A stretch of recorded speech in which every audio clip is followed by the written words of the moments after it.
Hello, friends, and welcome to another episode of 10 Minutes with TmFal. This afternoon, we're going to be talking about empty nesting. So I'm an empty nester. I've been an empty nester 2 years now, and I was petrified before it happened. I was worried I would be lonely and scared and all of that stuff, but it's turned out to be not so bad at all, and I'm actually enjoying the process because the nest is only empty temporarily. They do come back, and they come back again and again. So I just wanted to share some tips on getting ready for the empty nest and how to survive it and make the best of it. So I do like the 7 Habits of Highly Effective People by Stephen Covey. And in my book, The Decade After Thriving After Divorce, I do talk a lot about those 7 habits and how they apply. And I think they apply to anything, including the divorce process. I'll see how they apply into empty nesting.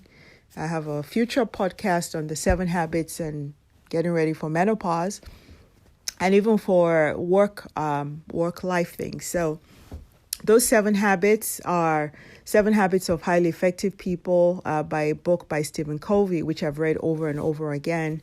And, Covey really just emphasizes that, that habits require knowledge, skill, and desire. And we can break bad habits and apply these 7 habits to be highly effective. And these habits fall into 3 categories: the private victories, the public victories, and then the last, which is renewal. So the first 3 are private victories. 1 is to be proactive. 2, begin with the end in mind. And 3, put first things first. Once those things are done, then you get to the public victories, which are habit number 4, which is think win-win. Habit 5, which is seek first to understand and then be understood. Habit 6, which is synergize. And then the last victory is renewal. So let's talk about how these 7 habits apply to empty nesting. So empty nesting.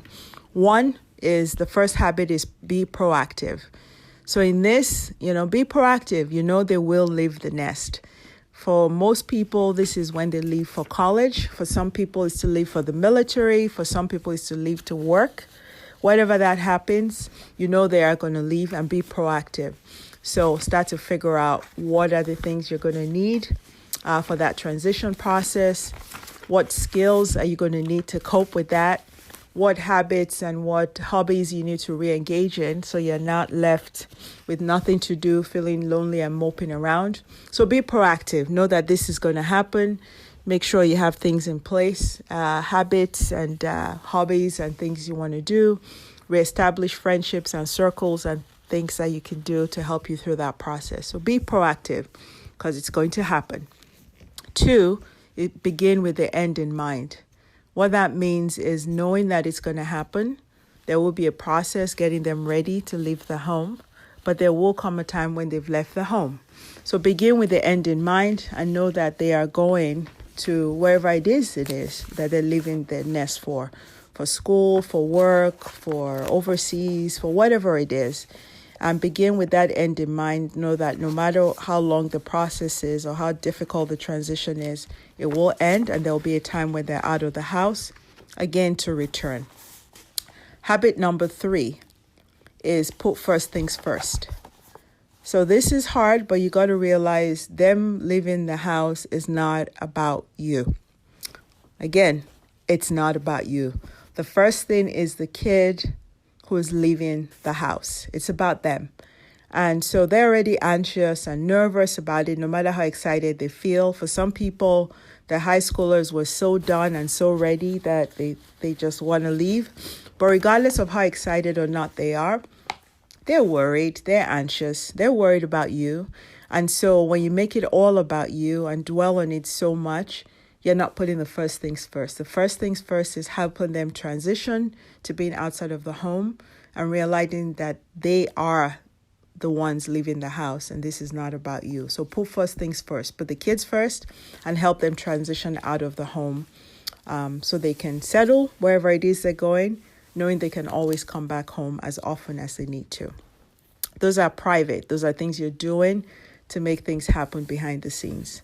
Then we move to habits 4, 5, and 6. Number 4 is think win-win. This is where you think about it. They're leaving the house, they're launching. The alternative is worse. What if they fail to launch? What if they can't launch because of disability or other reasons where they can't leave the house? So think win-win. This is the time where you've equipped them, you've trained them, you've gotten them ready. They're out there forging their new paths and making new friends, creating new relationships.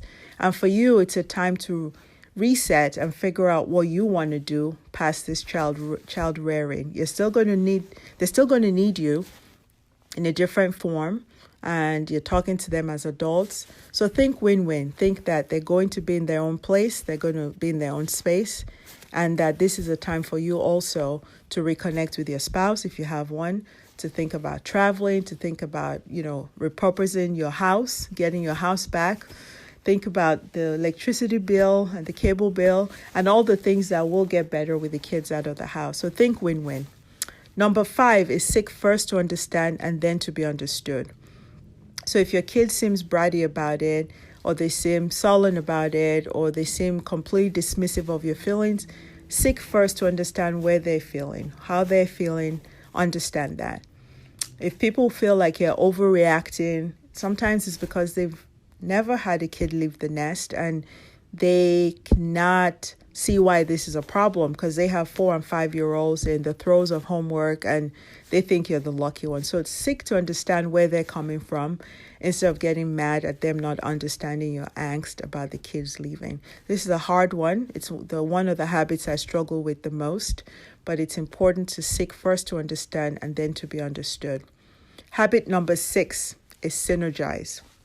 This is an important one because, believe it or not, there are hundreds and thousands of empty nesters just like you.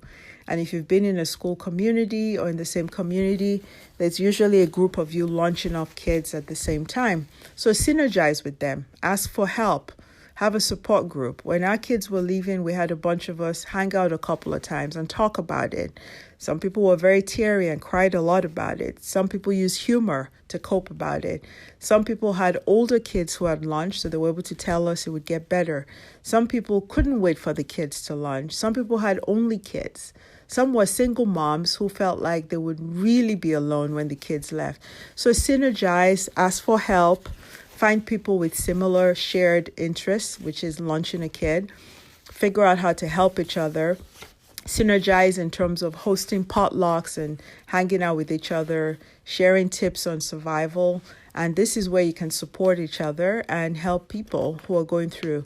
Some people have a tougher time when the kids leave the house and the nest is empty. Some people are single and it makes it even harder. But again, this is synergy in shared experiences. And the bond of empty nesters is a special kind of bond. So really, it's synergy. And then the last habit is renewal. This is where Covey refers to this as sharpening the saw. This is where you replenish your stores, you nourish your soul, you celebrate your strengths and your victories. You acknowledge the fact that you actually raised your kids and launched them out of the nest to return whenever they want to. This is where you celebrate the victories, the fact that they are out and doing well and successful and able to leave the home. This is where you know that the alternative could be worse and where you celebrate that. This is where you renew your soul. This is where you recharge. This is where you grow and get ready for them. When they do come back, they usually come back with friends in tow, with new partners, spouses, with kids eventually if they choose to.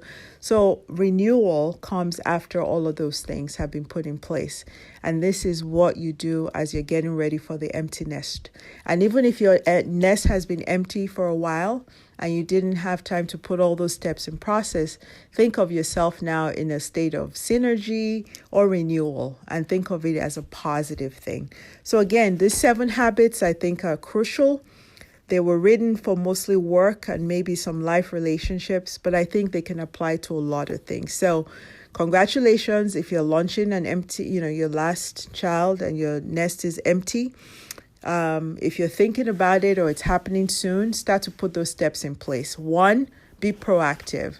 2, Begin with the end in mind. It's not about you, it's about the kids. 3, start to put first things first. Again, it is about the kids. Think win-win. Think about what happens when they leave for them and also for you. Understand where people are coming from before and then seek to be understood. Synergize, harmonize with other empty nesters. And finally, think of this as a part of renewal, a phase 2, a post-child rearing, but still parenting. And think of that as you launch your children. So again, hope this has been helpful. Thank you for listening. It's been fun. 10 minutes with TmFal.